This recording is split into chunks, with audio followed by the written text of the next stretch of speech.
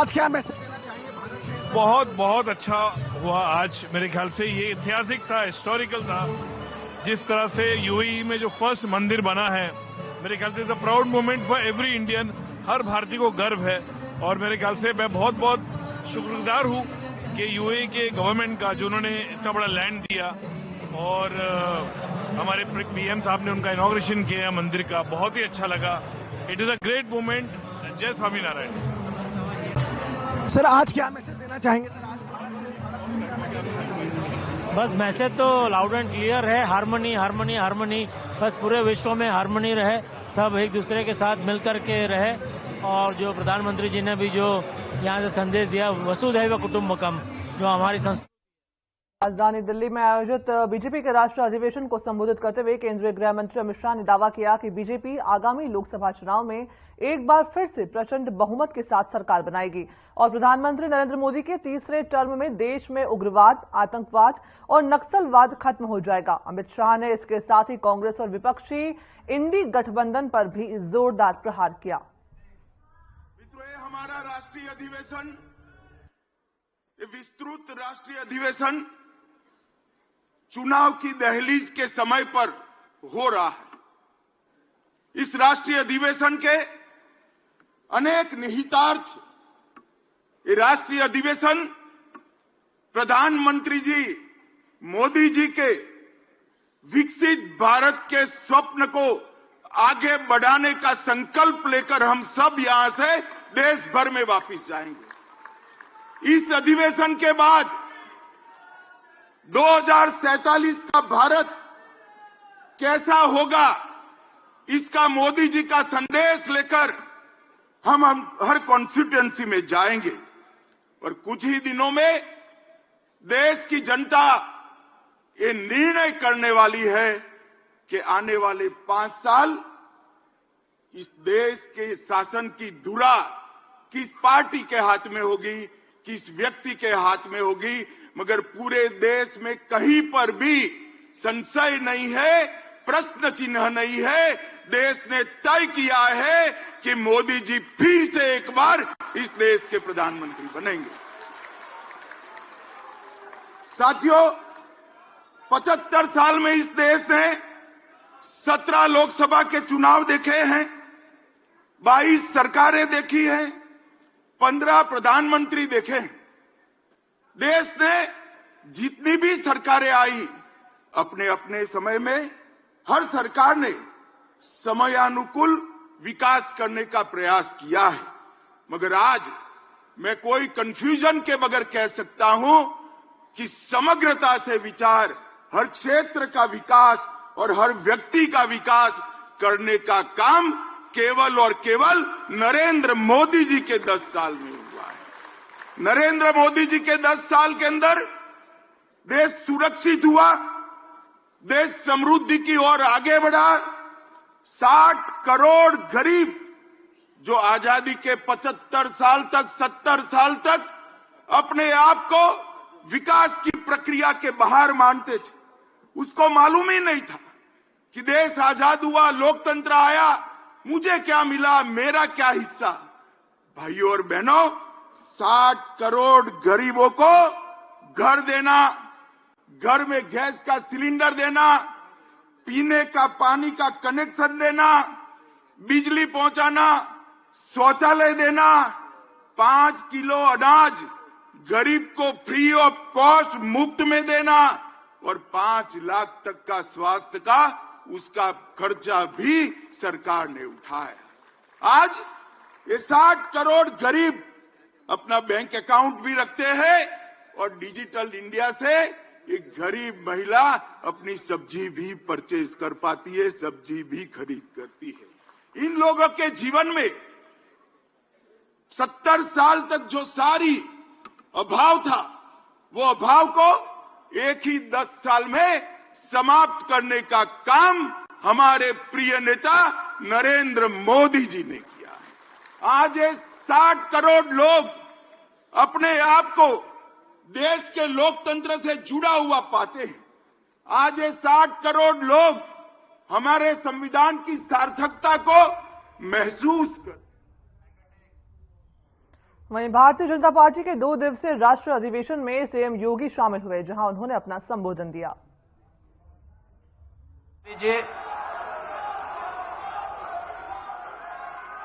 Bharatiya Janata party के माननीय राष्ट्रीय अध्यक्ष श्री जगत प्रकाश नड्डा जी, भारतीय जनता पार्टी संसदीय बोर्ड के सभी सम्मानित सदस्यगण, देश के अलग अलग राज्यों से आए हुए भारतीय जनता पार्टी के सभी माननीय मुख्यमंत्रीगण, उप मुख्यमंत्रीगण, केंद्रीय मंत्रिमंडल के सभी माननीय मंत्रीगण, राष्ट्रीय परिषद से जुड़े हुए हमारे सभी देश भर से आए हुए बहनों और भाइयों, माननीय रक्षा मंत्री जी ने विकसित भारत, मोदी की गारंटी से संबंधित जो राजनीतिक प्रस्ताव भारतीय जनता पार्टी के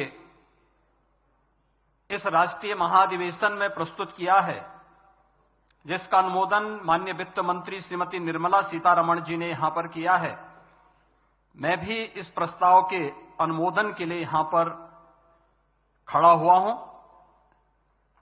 हम सब जानते हैं, पिछले 10 वर्षों में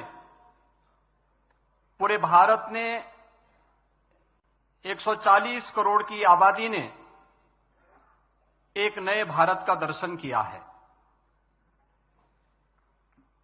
एक नया भारत,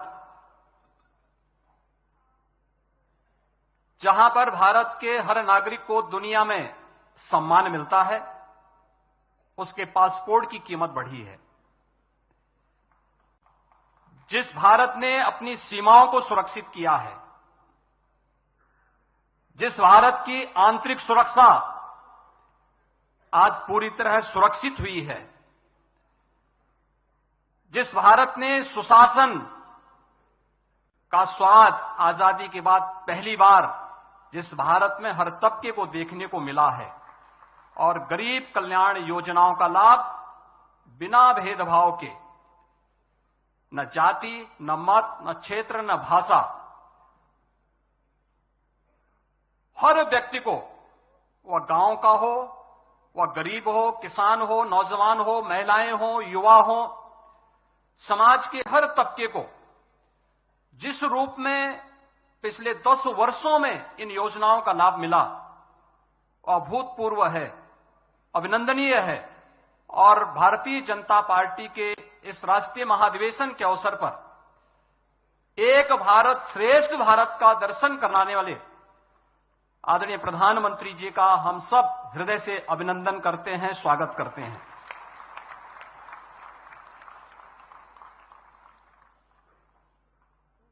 मैं चूंकि उत्तर प्रदेश से हूं, तो मैं वहीं से शुरुआत कर लेता हूं।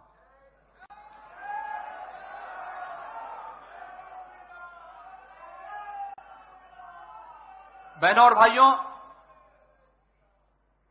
आदरणीय प्रधानमंत्री जी उत्तर प्रदेश से देश को नेतृत्व देते हैं और काशी विश्वनाथ धाम से जो यात्रा प्रारंभ हुई,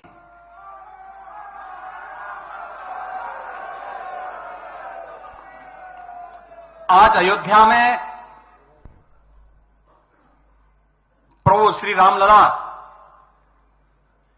अपने भव्य और दिव्य मंदिर में 5 सदी के बाद पुनः विराजमान हो चुके हैं। हर राम भक्त, हर सनातन धर्मावलंबी इस घटना से प्रफुल्लित है और भारत को इस दिन की प्रतीक्षा सदियों से थी। भाव विभोर करने वाला यह क्षण आज अयोध्या में देखा जा सकता है। 22 जनवरी को भी और 23 जनवरी को भी हम लोगों ने देखा था। पूरे देश भर से आए हुए श्रद्धालु जो जहां से भी आया, क्या भावनाएं थी और किस रूप में उमड़ती हुई दिखाई दे रही हैं। दर्जनों पीढ़ियां चली गई, एक ही कामना के साथ, एक ही तमन्ना थी कि अयोध्या में प्रभु फिर से अपने मंदिर में विराजमान हो जाए, उसका भव्य मंदिर बन जाए। किंतु प्रतीक्षा और संघर्ष से निरंतर जारी रहा। श्री राम जन्मभूमि संभवतः विश्व में ऐसा एक अनोखा प्रकरण रहा है जहां बहुसंख्यक समाज को अपने ही आराध्य के लिए उनकी जन्मस्थली पर मंदिर निर्माण के लिए सदियों तक प्रतीक्षा करनी पड़ी, संघर्ष करना पड़ा। हर स्तर पर इस लड़ाई को लड़ने के लिए तैयार होना पड़ा। संतों के स्तर पर बैरागियों ने, पुजारियों ने, नागाओं ने, निहंगों ने, बुद्धिजीवियों ने, राजनेताओं ने, वनवासियों ने और समाज के हर तबके ने जाति पाति, विचार दर्शन, पूजा पद्धति से ऊपर उठ करके राम काज के लिए अपने आप को उत्सर्ग किया और अंततः वह शुभ अवसर आ ही गया जब कोटि कोटि सनातनी आस्थावानों के त्याग और तप को पूर्णता प्राप्त हुई। आज हर श्रद्धालु की आत्मा प्रफुल्लित है और इस बात से भी पूर्वजों की साधना को सिद्धि में बदलने के लिए और मंदिर बनाने का जो संकल्प था और जहां संकल्प था मंदिर वहीं पे बना है, इसके लिए भी भारतीय जनता पार्टी का यह राष्ट्रीय महाधिवेशन अपने यशस्वी प्रधानमंत्री जी का हृदय से अभिनंदन करता है, उनका स्वागत करता है और आभार व्यक्त करता है। पिछले 10 वर्ष के अंदर पूरे देश के अंदर विकास की जो गति बढ़ी है, अगर उसकी स्पीड आप देखेंगे तो हम सबको बहुत एक नए आत्मविश्वास के साथ भरता है। हम सब जानते हैं यहां पे स्टार्टअप की बात पहले से आई थी।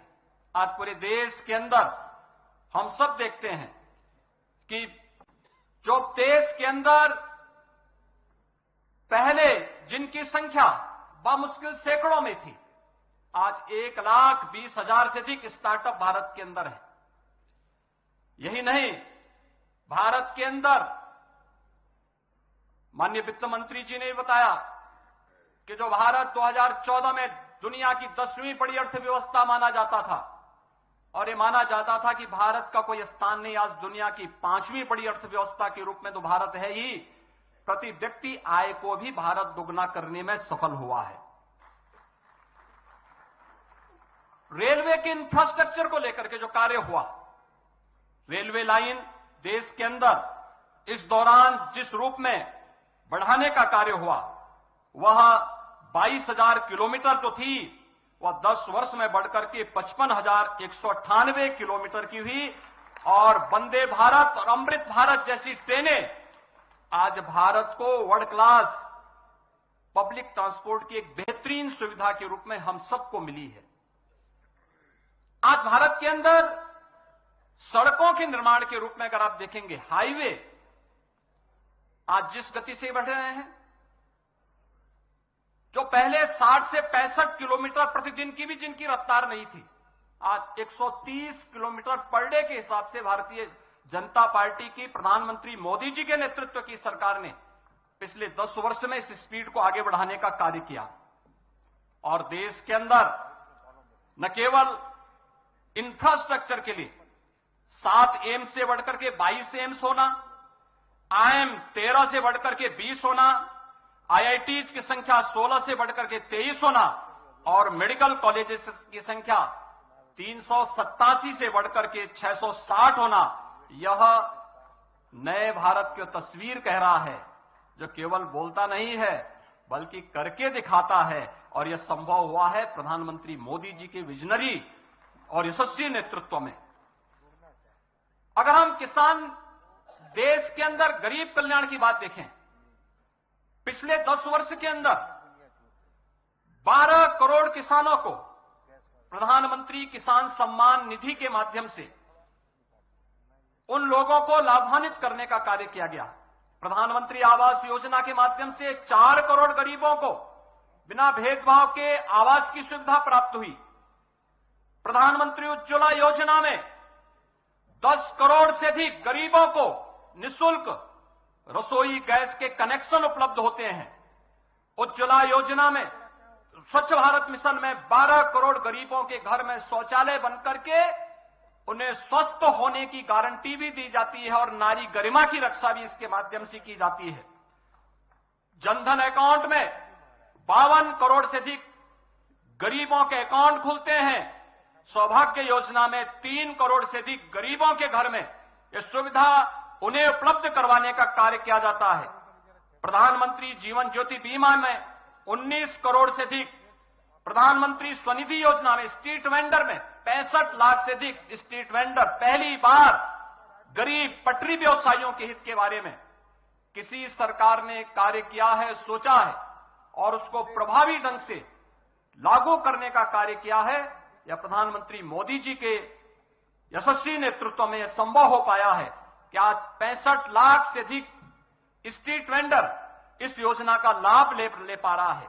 अटल पेंशन योजना में 6 करोड़, मातृ वंदना योजना में लगभग 4 करोड़ और पीएम स्वामित्व योजना में देश के अंदर लगभग 1.5 करोड़ गरीबों को जहां पे उसका आवास है वहीं पर उसे मालिकाना अधिकार भूमि का प्राप्त देने की गारंटी, यही मोदी की गारंटी है। और इस अवसर पर हम कह सकते हैं कि 10 वर्ष अंत्योदय से एक विकसित अर्थव्यवस्था तक, इंफ्रास्ट्रक्चर से ईज ऑफ लिविंग तक, ईज ऑफ डूइंग बिजनेस से निवेश के ड्रीम डेस्टिनेशन तक, कृषि और किसान कल्याण से लेकर के गरीब कल्याण। तो सीएम योगी आदित्यनाथ को आप सुन रहे थे, जिन्होंने प्रधानमंत्री नरेंद्र मोदी के कार्यकाल में, मोदी सरकार के कार्यकाल में हुई उपलब्धियों को जन जन तक पहुंचाया और गिनाया। खबरों में आगे बढ़ते हैं, जहां गृह मंत्री अमित शाह ने महान संत परम पूज्य आचार्य श्री 108 विद्यासागर जी महाराज के निधन पर शोक जताया और इसे देश और समाज के लिए अपूरणीय क्षति बताया और अपने व्यक्तिगत क्षति भी बताया और कहा कि आचार्य श्री 108 विद्यासागर जी महाराज ने अपनी अंतिम सांस तक सिर्फ मानवता के कल्याण को ही प्राथमिकता दी है। ये खबर जहां आचार्य विद्यासागर महाराज ने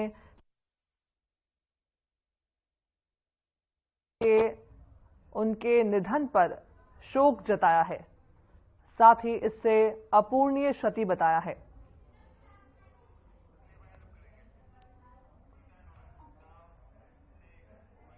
अपना उत्तर प्रदेश बुलेटिन देख रहे थे आप। इस बुलेटिन में फिलहाल इतना ही, मुझे दीजिए इजाजत। नमस्कार।